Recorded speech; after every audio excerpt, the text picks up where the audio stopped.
What's going on, everyone? We are going to do a battle with the at-home test kits for Battle Spirit Saga. So right now I got the field set up. Right now both players have a deck.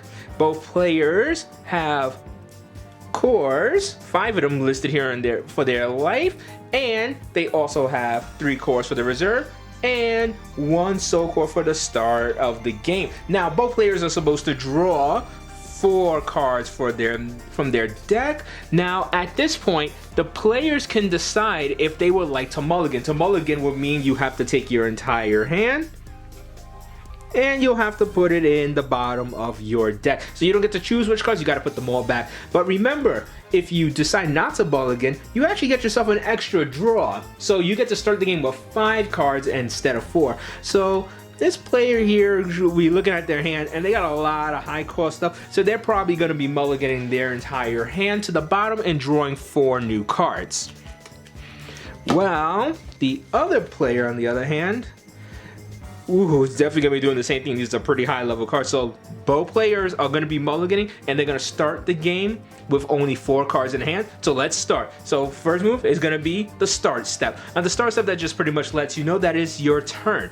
Now we're going to move on to the core step. Core step is when you can take a core from your void area. Your void can be your pocket, it can be your backpack. I'm just keeping my leftover cores and this little baggie over here, and you just place one in your reserve area. But if you're the first turn player, you do not get to do so, so we're going to be skipping that step. Next, we're going to have ourselves the draw step, and in this game, even if you're the first turn player, you can draw a card.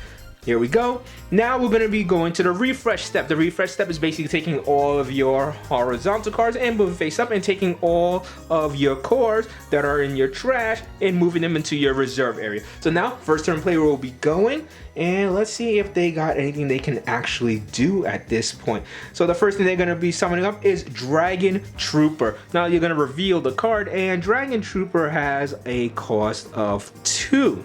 Let's see if I can fix this so we can see that a little bit better.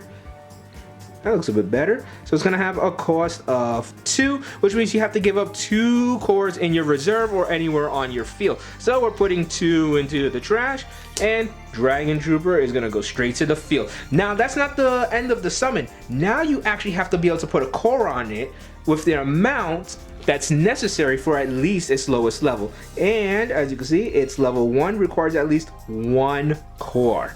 So we're going to be placing one of our cores that are in reserve onto here, and that completes the summon.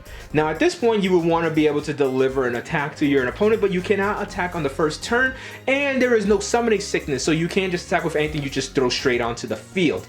Next, I'm going to see if there's anything else I want to play, and there's nothing else I can't play. I can't set any burst cards, there's nothing else I can summon, so it's going to be the next player's turn. So let's get the other player with their full hand because they didn't draw for their turn. So now it's going to be start step, core step. They actually get themselves an extra core since they are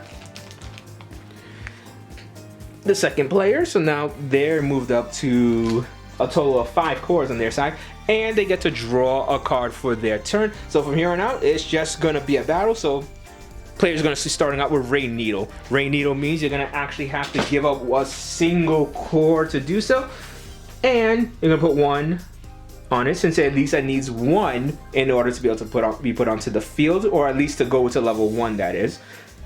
Next, the player is probably going to start playing a little bit more as well. They could actually play a second Rain Needle and put a core on it. Now you might be asking yourself, why didn't this Rain Needle actually need a core to be put in the trash to summon it? Well, that's because cards have reduction cost on them. And as you can see here, I hope it could be seen very well. Reduction costs are sitting right here. Let's see if we can move a little bit closer and focus that even better. There we go. That's quality production right there, people. So yeah, reduction cost right here means how much you can reduce the cost by how many of this type of card you have on the field. This is a red card, so it generates 1 red, which means it can reduce something by 1 red. And since we have a Rain Needle on the field, it's already reducing something in my hand by at least by 1, which means this came out absolutely for free, and all I need to do is actually just put a core on it. So it has nothing on. So now it's time to be able to attack if I want to. Now the question is, do I really want to attack? I mean, if I attack, then the opponent can just block. Every single creature in this game has the ability to block. There is no blocker skill, which means if I attack a Rain Needle, it could just block in, both of them will be defeated, and I could take some life away from my opponent as well. You really got to think about these type of things, or I can keep these on the field because now they're reducing things by 2. So this player is actually going to just end their turn. Next turn player is going to go. So now they're going to go to the start step. They're going to now go to their core step, where they're now going to actually get themselves a core to their reserve. Next, they're going to go to their draw step, where they'll be able to draw a card. And now they're going to go to their refresh step, which all their horizontal cards will be turned vertical, and all the core in their trash will be moved to reserve. Now, let's see what this player is actually going to be able to do. First thing they're going to want to be able to play is, let's see here. They'll be able to play Scorched Battlefield. This is actually a Nexus. It's not even a Spirit. And so it has a reduction cost of up to 2, which means we're actually going to just pay 3 in order to put it on the field. And we're going to put no cores on it because this Nexus just needs 0. Let's see if we can focus and show you guys that. Perfect. As you can see, it needs 0, so we don't even have to put a core on it. And it has effect on level 1 and level 2 during your turn. During your attack step, or your red spirits gain 1000 DP. So we're going to just put down the field. Now, here we go, people. Now we can actually start moving into battle. Because you see, now we have a unit here with 2000 BP, so it's actually going to attack. And even if Rain Needle decides it wants to block, it's going to get defeated. So this player is actually going to just eat the attack. They're going to take one of the cores from their life, and it's actually just going to go into their reserve. So in a way, you actually just made your opponent a little bit stronger by doing so. So now we're just going to move on to the next turn player, and now you kind of get the flow of battle. So let's keep going. Next turn player is going in. Ooh, and they do something nice. They're going to set something in their burst area. Burst area is almost like a trap card in this game, and you can play it for free as long as conditions are met. Ooh, we have to make sure we're doing all the things as well. Don't forget, people, move all your stuff. So I got to put stuff in my reserve, and I got to put my cores in there as well. You know, you don't want to forget that stuff. That's your resource for the game. So let's see what they're going to play. They're also going to play a Scorched Battlefield with -2, so they're gonna pay only 2 in order to play it out. Now we're also gonna play Dragno Shock Trooper. He's reduced by up to 1, so he only costs 1 to play, and we're gonna place a single core on him. And what does he actually do? Well, he seems he has Awaken, and you could remove any amount of cores from other spirits and put it on this card. So that's a pretty neat effect. So now we have 3 units with 2000 BP. So we're just gonna go on an onslaught against the opponent. They can choose to see if they want to be able to block or not, and they're gonna go and take damage, which will then go into the reserve. They'll take damage, which will then go into the reserve, and they'll take damage, which is gonna go to the reserve. All right. So now next turn the other player here, and they gotta remember, they gotta be careful. There is a card sitting right here, and during the attack there's also something else I gotta mention. There are cards that have flash timing. Before blocking and after blocking, you can activate cards with flash timing, but nobody actually had the ability to play anything during that time. As you can see, this card here actually does have flash timing right here, and it would have gave plus 2000 BV to one of the cards, but you gotta of course pay the cost, and he didn't have to use the card. He was already going to win all his battles anyway, and also doesn't have the necessary amount to do so. So now this player is against the row, so only 2 life left. So let's see what they're going to be able to do. So it's going to be the core step, where they're going to be getting themselves another core. Then they're going to have the draw step, where they're actually be able to draw a new card. Then they're going to have the refresh step, where everything is going to go back to active refresh status, and all the cores are going to go back there. Now the player has to make some choices here, because now he's staring down some pretty huge cards right here, people. I mean, right now they're all at 1000, but he's got to be able to make some attacks against these cards. So what's going to happen first is this card could be reduced up to 2, so it's only going to cost 2 to play. And we're only going to put a single core on it, so it has 2000. One of the attacks is going to have 3000. Then we're also going to be playing this card, which has a reduction of up to 2. So it's only going to cost 1. And we're going to put another on it here.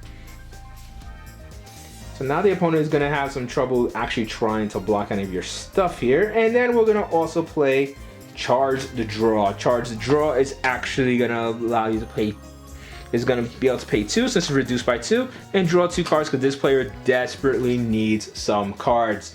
Now, I'm going to go on the attack and thinking you can still block while you're exhausted. I'm not too sure about that on the rules. If that is the case that you can still block, then definitely let me know. I didn't see on the rules. I guess I might have missed it if you can still block or not. So first we're going to go on the attack.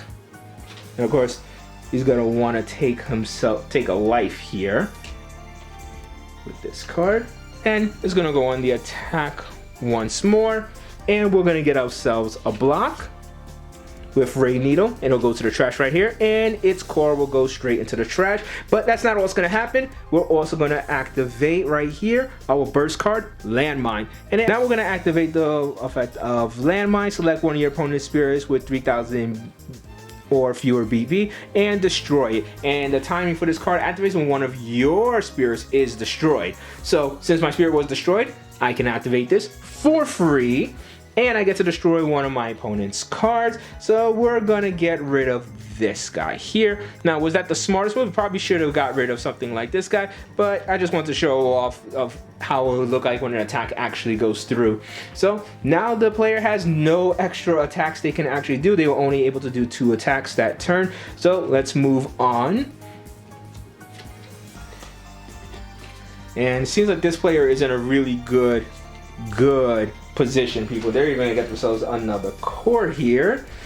And everything is coming back. And they're gonna actually start off with Charge Draw themselves by paying only 2, getting 2 cards to their hand. And the opponent is not gonna be able to have much they can do to actually stop any of these attacks. So first thing they're gonna be able to do at this moment is pay 0 to put this guy on the board with a counter because it costs 2 normally and has a reduction cost of 2. And we're going to put another one down for free because it has a reduction cost of 2. So we're putting another counter on it. Right now, the opponent does not have enough to block all of these cards. So this looks like this game is over, people. Unfortunately, this player wasn't able to draw any burst cards or its ace card here. So let's just move on with the attacks. So an attack will go through. This has 1,000 power, 2,000 power thanks to the Nexus. And even if it were to block, it wouldn't be able to do much anyway. So let's see. So I guess it's gonna block and it's going to be defeated. This is going to attack, and its effect on level 1 and level 2 means it gains 2,000 extra power when actually attacking. So it will attack and a block will go through as well. Next will be Rain Needle. And final attack goes through with the last trooper.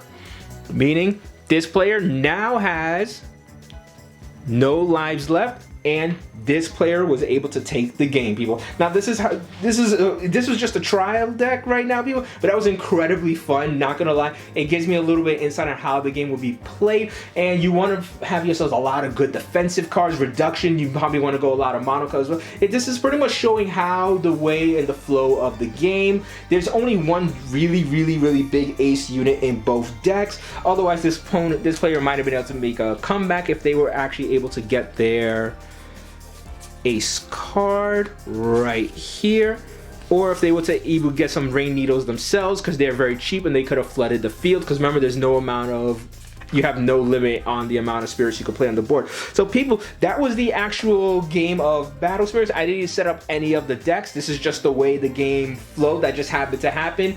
And if it was planned, I would have actually had this in maybe like the starting hand or so, just so we could see this big boy in the field and go over his effects. But yeah, this game could be unpredictable, and you have to choose how you're going to delegate your blocks. You're going to have to choose how you're going to delegate your cores as well, because I was having some pretty rough decisions.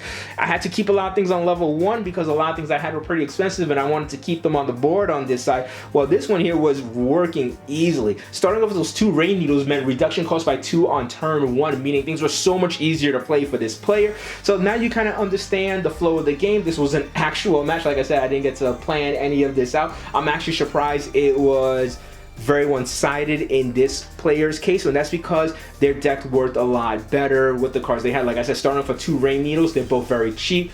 The rain needle is a very cheap card, and it's very, very weak. But to be able to just flood the field with spirits and reduce down and bring down the other cards is great. And it didn't attack earlier, even though it would have been great if it attacked. But it would have been down a rain needle, and you only would have had reduction cost by 1. So you kind of see the strategy that was going into this player's side as well. I had to kind of just think of that right on the fly. But that's how you play the game, people. Let me know if you guys are excited about it. I'm super excited about this. I really want to get like a higher tier, more explosive deck. So I can't wait till the actual decks come out and to actually build my own customized deck as well. I can't wait to actually play this game, people. Let me know what you guys think about this game. Until next time, people, like, comment, subscribe if you enjoyed the content. Peace out, and I'll bring you guys some more Battle Spirit stuff during the spring when we actually get this game in stores. Peace out.